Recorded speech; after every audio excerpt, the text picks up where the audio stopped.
Tiga, dua, kamera roll, action.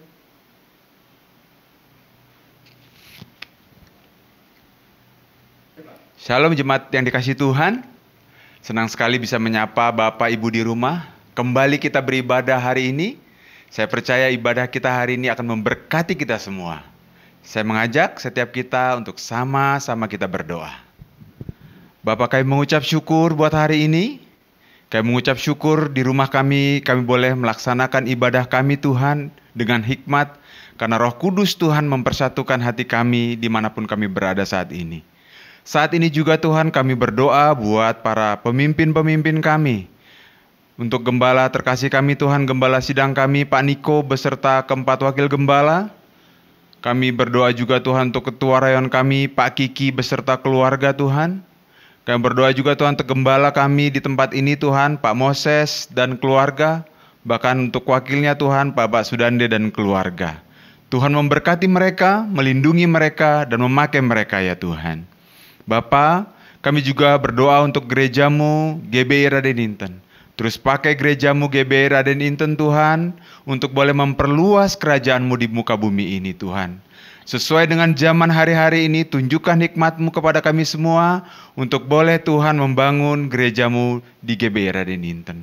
Bapa, kami juga berdoa buat bangsa dan negara kami. Kami berdoa buat Tuhan, Presiden dan Wakil Presiden, jajaran menteri Tuhan yang ada, biar mereka bahu-membahu untuk boleh membangun bangsa ini Tuhan. Kami percaya Tuhan akan ada kegerakan yang besar di bangsa kami.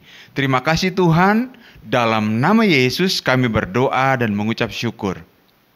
Amin. Selamat beribadah. Tuhan Yesus memberkati berlimpah-limpah. Mazmur 91. Dalam lindungan Allah. Orang yang duduk dalam lindungan yang maha tinggi dan bermalam dalam naungan yang maha kuasa akan berkata kepada Tuhan, tempat perlindunganku dan kubu pertahananku, Allahku yang kupercayai. Sungguh, dialah yang akan melepaskan engkau dari jerat penangkap burung, dari penyakit sampar yang busuk. Dengan kepaknya, Ia akan menudungi engkau, di bawah sayapnya engkau akan berlindung. Kesetiaannya ialah perisai dan pagar tembok.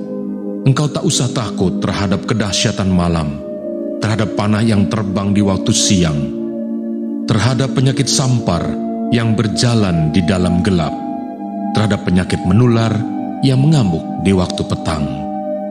Walau 1.000 orang rebah di sisimu dan 10.000 di sebelah kananmu, tetapi itu tidak akan menimpamu.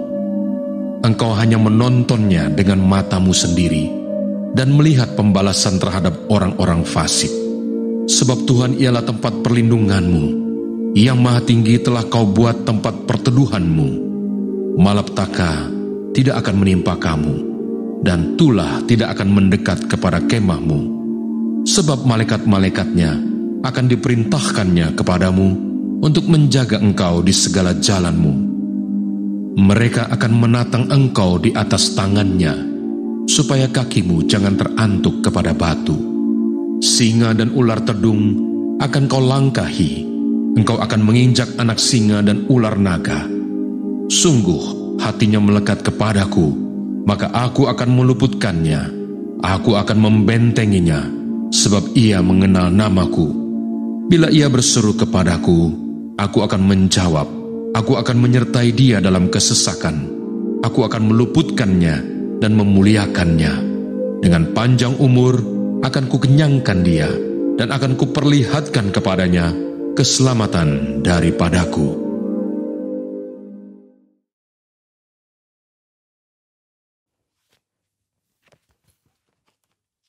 Halo, shalom semuanya. Di dalam Voice of Pentecost hari ini, kita akan membahas tujuan Allah memberi berkat. Kebanyakan orang Kristen kalau mendapat berkat akan mengucapkan haleluya. Tetapi ketika mendapatkan yang tidak enak, bisa mengucapkan, "Aduh, mengapa begini Tuhan?" Pertama-tama kita harus mengerti terlebih dahulu arti dari berkat. Menurut Kamus Besar Bahasa Indonesia, berkat adalah karunia Tuhan yang membawa kebaikan dalam hidup manusia. Definisi ini menjelaskan bahwa berkat datang dari Tuhan untuk manusia. Di dalam Perjanjian Lama, berkat Tuhan digambarkan secara umum sebagai pemenuhan kebutuhan jasmani, seperti buah kandungan yang subur, hasil bumi dan hasil ternak yang berlimpah, usaha dan pekerjaan yang lancar, posisi dan tanggung jawab yang meningkat, juga area yang bertambah luas. Kitab Habakuk membuat pengertian yang lebih luas mengenai apa itu berkat. Berkat Tuhan yang ditekankan di dalam kitab Habakuk adalah mengenai keselamatan dan kekuatan yang Tuhan berikan walaupun ada di dalam keadaan yang tidak baik. Karena di tengah-tengah keadaan yang tidak sesuai dengan harapan manusia, Tuhan tetap menyelamatkan dan memberi kekuatan. Setelah mengetahui definisi berkat, kita akan mengerti tujuan dari suatu berkat. Yang pertama, berkat menyadarkan orang akan sang sumber berkat. Kita percaya Tuhan adalah satu-satunya pihak yang dapat membuat dan menciptakan berkat. Dan tidak ada satupun pihak lain yang dapat menciptakan berkat. Yakobus 1 ayat 17. Setiap pemberian yang baik dan setiap anugerah yang sempurna datangnya dari atas. Yang kedua, berkat membuktikan kedaulatan Tuhan. Sebagai sumber berkat, Tuhan adalah pihak yang dapat memutuskan dan menentukan kepada siapa berkat itu akan diberikan. Bilangan 23 ayat 20. Yang ketiga, berkat membuktikan pemeliharaan Tuhan. Tumbuhan dan hewan sebagai bahan makanan bagi manusia yang kita nikmati, dan hujan yang turun dari langit untuk memungkinkan hal tersebut tumbuh adalah hasil kemurahan Tuhan bagi pemeliharaan hidup seluruh umat manusia di muka bumi ini. Berkat menunjukkan dan membuktikan betapa baiknya Tuhan bagi umat manusia. Yang keempat, berkat Tuhanlah yang membedakan kehidupan orang benar dengan dunia. Hal yang membedakan antara orang yang bersungguh-sungguh beribadah kepada Tuhan dengan yang tidak adalah mereka akan menerima berkat kekuatan, pemeliharaan, dan keselamatan untuk mengatasi masalah. Maliaki 3 ayat 18, maka kamu akan melihat kembali perbedaan antara orang benar dan orang fasik, antara orang yang beribadah kepada Allah dan orang yang tidak beribadah kepadanya. Hal penting yang harus kita mengerti adalah, walaupun orang benar dapat menghadapi masalah, namun sikap orang benar dalam menghadapi masalah akan sangat berbeda dengan dunia. Hal ini karena Tuhan senantiasa memberi damai sejahtera dan kekuatan bagi orang-orang yang sungguh-sungguh beribadah kepadanya. Seperti yang tertulis di dalam Yohanes 14 ayat 27. Dan yang kelima, berkat Tuhan untuk menunjukkan kasih setia Tuhan. 2 Petrus 3 ayat 9 menulis, Tuhan tidak lalai menepati janjinya, sekalipun ada orang yang menganggapnya sebagai kelalaian, tetapi ia sabar terhadap kamu, karena ia menghendaki supaya jangan ada yang binasa, melainkan supaya semua orang berbalik dan bertobat. Kita yakin bahwa berkat dan pemeliharaan Tuhan membuktikan Ia adalah Allah yang setia, walaupun kita sebagai manusia terkadang tidak setia, namun Ia tidak pernah lalai menepati janji-janjinya. Yang keenam, berkat Tuhan menguji integritas kita. Mengutip kata-kata terkenal dari Robert Ingersoll, yaitu setiap manusia dapat tahan dalam keadaan yang tidak baik, namun hanya manusia hebat yang dapat bertahan di dalam kelimpahan. Kutipan ini menunjukkan bahwa hidup berkelimpahan atau penuh berkat terkadang dapat menjatuhkan seseorang. Namun, hanya orang yang memiliki integritas saja yang dapat tetap hidup benar di saat berkelimpahan. Integritas dapat membuat seseorang untuk dapat bersikap rendah hati dan memiliki empati terhadap lingkungan sekitarnya saat mengalami kelimpahan. Selain itu, orang yang mempunyai integritas dapat menjaga hidupnya tetap benar, walaupun ia memiliki segala kemampuan dan kesempatan untuk berbuat apapun tanpa batasan.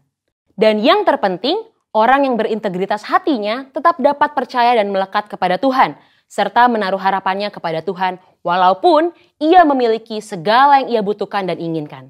Mari saudara, kita terus percaya bahwa berkat Tuhan yang kita nikmati bukan hanya sekedar pemenuhan jasmani saja, namun kekuatan dan damai sejahtera yang kita rasakan itu juga merupakan berkat Tuhan yang kita terima.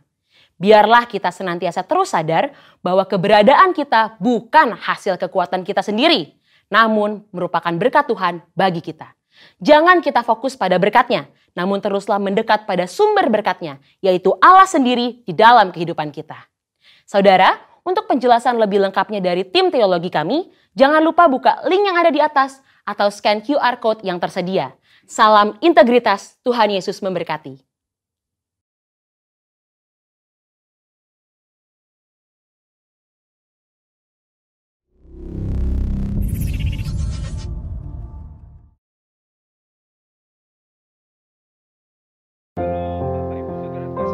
Tuhan, shalom. Jemaat KBI Raden 2 Shalom. Shalom. Mari kita beribadah bersama-sama pada pagi hari ini.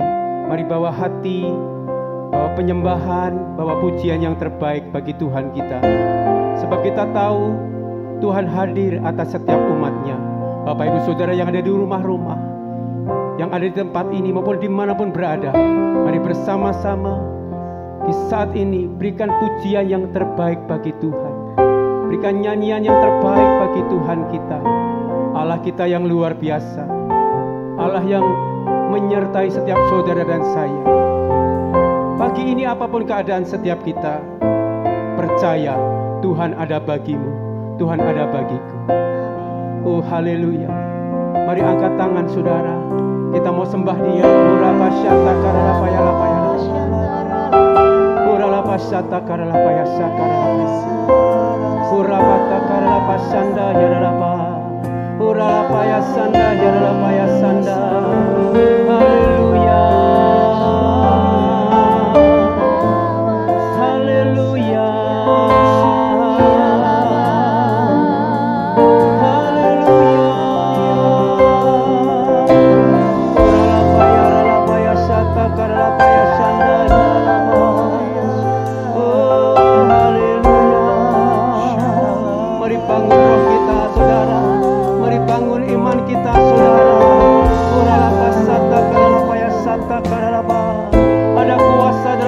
Kita ada kuasa dalam nyanyian syukur kita, ada kuasa dalam mazmur kita saudara. Ora pasata karalapaya ralapaya ralapa. Oh haleluya Tuhan, haleluya Tuhan. Engkaulah kekuatan kami, kubu pertahanan kami, kemenangan kami, bahkan penyembuh setiap kami Tuhan. Ini kami hamba-hambamu, ini kami kekasih-kekasihmu, datang dengan hati yang mengasihimu ya Tuhan, datang dengan hati yang mencintai Tuhan.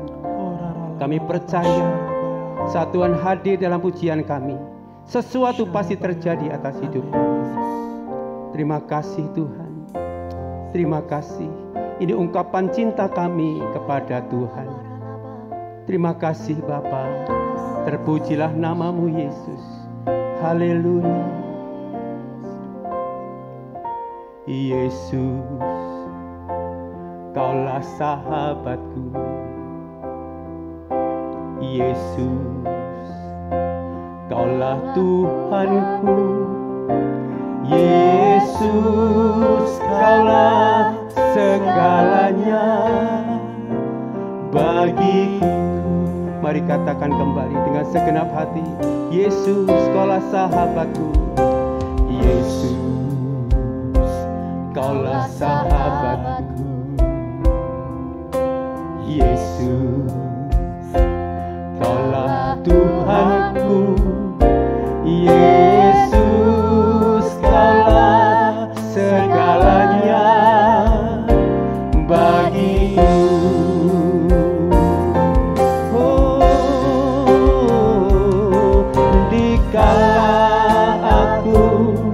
Dalam kesesakan, di saat aku dalam kebimbangan, ketika aku putus pengharapan, ku tahu pasti Kaulah penolongku. Angkat suaramu, katakan, Kau hiburkan hatiku, Kau puaskan jiwaku, Kau beriku kemenangan. Yesus, Kau benteng dalam hidup. Kau hiburkan hatiku, Kau hiburkan hatiku, Kau kuatkan jiwaku, Kau beriku kemenangan. Yesus, Kau benteng dalam hidup. Mari nyatakan cinta kita kepada Tuhan. Yesus, Kaulah sahabatku. Yesus, Kaulah Tuhanku. Yesus,